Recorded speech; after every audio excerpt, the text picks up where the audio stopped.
For all the pain and isolation of the global pandemic, an interesting phenomenon emerged, a rise in volunteerism. Michael D. Smith is the CEO of AmeriCorps, and he shares the results of the latest civic engagement and volunteering survey. Good morning.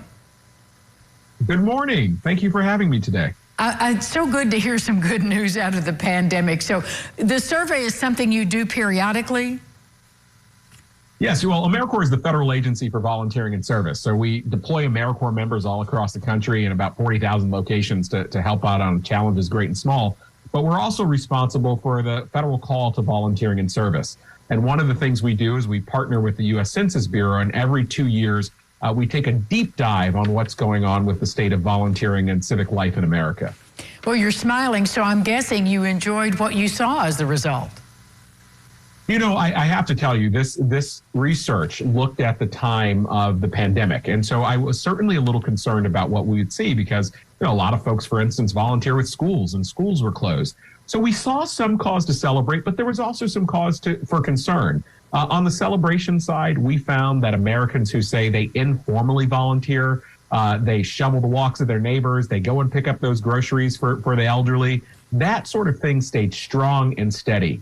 On the cause for concern side, though, we saw since the first time we've been collecting this data, we actually saw a dip in the number of Americans who say they volunteer with a nonprofit organization on a regular basis.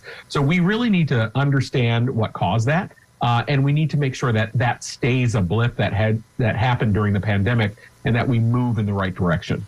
Well, volunteerism, I'm sure, has changed over the years, and I'm guessing the pandemic made a big change that you just addressed. How has it changed? You know, look, a lot of the traditional volunteering hasn't changed a whole lot. You know, that elderly neighbor still needs someone to come and check on them, still needs someone to shovel that walk and get those groceries. Our nonprofits that are running food pantries still need volunteers that are doing tutoring and mentoring, that are doing violence reduction. Those sorts of things are staying the same, and they need folks to come out. We did see some innovation that happened during the pandemic. We saw virtual volunteers. I just met one of our foster grandparents who learned how to use an iPad because she wasn't going home during the pandemic, and she was going to make sure she could continue her tutoring work with her students. That is so exciting to hear, and I know inspiring to other people. What do you want people to do, and how do you want them to get involved with your organization and others? Well, I hope folks would go to AmeriCorps.gov. You can go to AmeriCorps.gov. You can learn more about this research, go deeper, find out the trends in your state and other states. But you could also go there to find a way to volunteer if you want to give a couple hours a week. Or you could even think about becoming an AmeriCorps member, where you could give a year of service, 2 years of service. And if you become an AmeriCorps member or an AmeriCorps senior volunteer, you might get a little cash to have a stipend to live.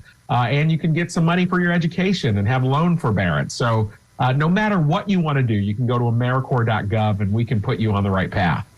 Well, that's exciting news for all Americans. Thank you so much, Michael. Thank you for having me. And we'll be back with more local lifestyles right after this. Stay with us.